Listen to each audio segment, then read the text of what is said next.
G'day, it's Tim Mulholland here, podiatrist at Pride Plus Health, and I want to talk to you about ball of foot pain or forefoot pain. It's one of the main reasons why people come to see us in our podiatry clinics. And I guess when I think about it, it kind of makes sense. So the ball of our foot, our forefoot, is one of the hardest working areas of our body. In fact, the joint that takes most of the load in our entire body, more than your hips, more than your knees, it's your big toe joint.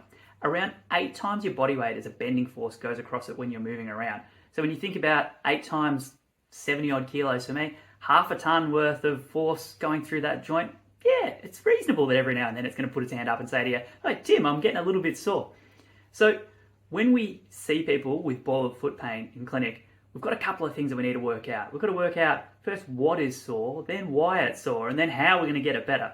So the process for this, identifying the what, is we're going to use our clinical examination. We're going to be palpating. We might do some range of motion testing, some muscle testing. We'll match it up with your history, a biomechanical assessment, looking at the way you walk or run. We'll look at your shoes. We'll be able to identify, okay, is it a structure around the big toe, like the sesamoid bones or the joint capsule, leading to sesamoiditis or capsulitis?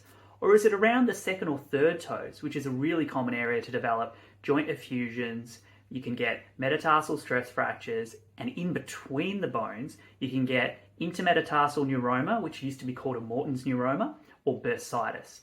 There can even be things like ligament tears, which can cause plantar plate ruptures. These are things that can cause like hammertoes and stuff like that down the line as well.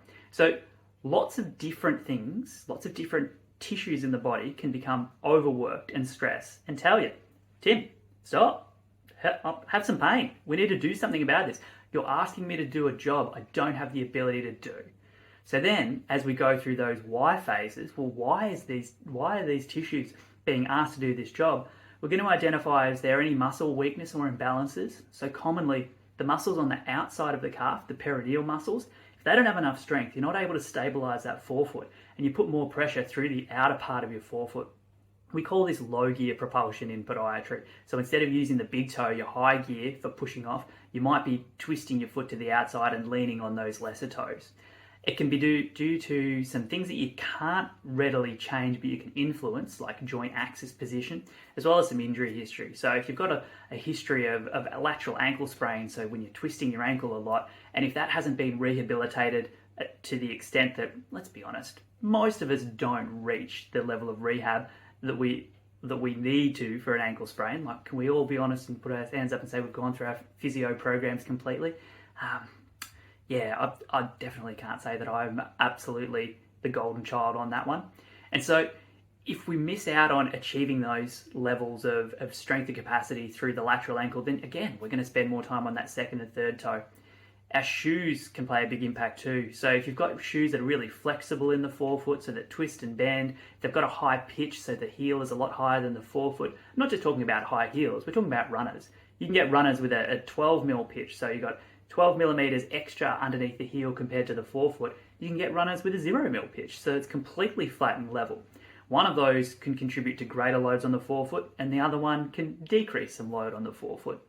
And the width of the shoe, if it's tighter, and as you spend more time on your feet, so say you're going for a walk or a jog and you get half an hour into it, you start to get a little bit of swelling in your feet, and this is normal, but your shoes don't really grow with that swelling either. So if they start on the tight side, then you're going to get more compression, more intermetatarsal compression, which can lead to problems. That neuroma or bursitis might become a burning, aching into a sharp pain the more time you spend on your feet. So because we're identifying these contributing causative factors, we then just have to change. We have to make some changes. So your podiatrist will be able to identify the shoes that you have that are better for you to wear, or whether you need to look at getting a new pair of shoes that are going to be best for your feet. We'll be able to guide you through orthoses as well. So an orthotic is something that goes inside your shoe.